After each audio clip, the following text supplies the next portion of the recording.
DVD and video production, what we do is we do all the trailers for the games and the collector's edition DVDs, and we also do all the presentation video for trade shows and things like that.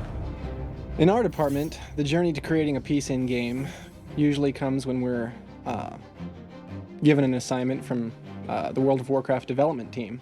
They'll usually come up with an idea or have a patch that's coming up, and they'll want us to exhibit some of the new cool stuff coming down the pipe. So the team as a whole will go in, anyone assigned to this project, generally the whole team will go in and go, okay, what's cool about this? The stories are already in-game. Everywhere you go, World of Warcraft is a living, breathing world, and at every turn you take, there's a story behind the NPC that's the lonely beggar in Stormwind Streets, or the orphan in Orgrimmar. They all have stories, and just like a filmmaker in the real world will walk out into his world and see all the stories he wants to tell, for us, it's walking into this living, breathing World of Warcraft. My favorite is to grab the stories that aren't completely apparent to players, like Lament of the Highborn. Not everyone knew the backstory of Sylvanas. Not everybody played through the Warcraft series. Players spend hours upon hours every day playing this character, getting attached to it. We show them a world they understand and they can empathize with. They've been involved in it as much as we have.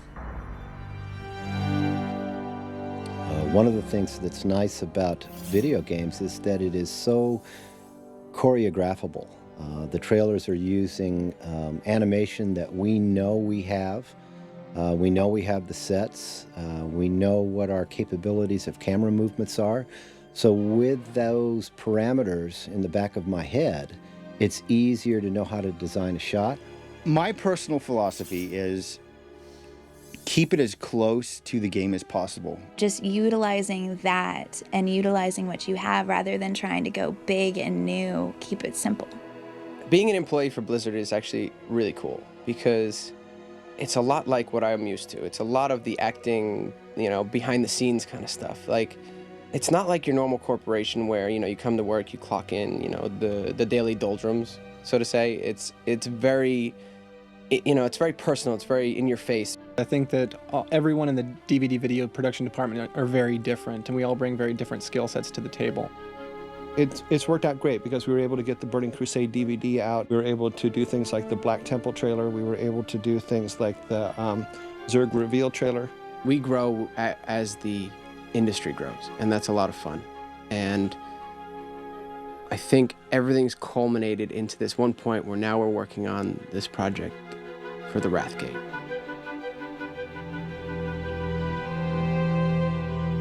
When we started production on the Wrathgate, and we got through a couple script revisions, I sat down with David Durand, our storyboard artist, and we just started hammering it out. He'd sit on the desk and he'd say, "What's next?" And I'd describe a shot to him, and he would just do a quick wash of pencil flying on white paper, and when it looked good, we'd put that on the stack. When it looked bad, we'd crumple it up and throw it in the trash. One of the things that's nice about traditional storyboards, whether it be for movies, theme parks, or video games, is that using marker comps and drawing is still one of the fastest ways to get the job done. It lets you compose with the director, get an idea up on the wall quickly without having the team immersed in hours and hours of investigating what the shot will be. You can see what it's going to be on the wall. We featured a lot of the new lighting tech, a lot of new vehicle tech.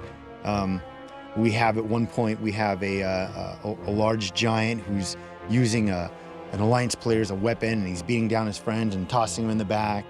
It's been 4 years. This is the second expansion. Where did this come from? Most of the players play from a third-person point of view where the camera is actually hovering over their character. Well, with this in-game cinematic, it takes you down to the front lines standing right alongside the world's heroes. Well, it's a very daunting task to be given the responsibility of creating a video with a character like Arthas, where people's impressions of Arthas are some of these cinematics that they've fallen in love with over the last few years, of Arthas walking in and slaying his father. That's what we're pitted up against, essentially, whenever Arthas opens his mouth and speaks these powerful lines that everyone wants to hear from him. But I think in the writing process, when when we were going through script revisions for the Wrathgate cinematic, it was very apparent the whole time that the minds were rooted in Warcraft 3. And making the Wrathgate an in-game cutscene really allows us to push a lot of buttons that you really can only do with cinema. We want to show the beauty that is the world that our developers have created.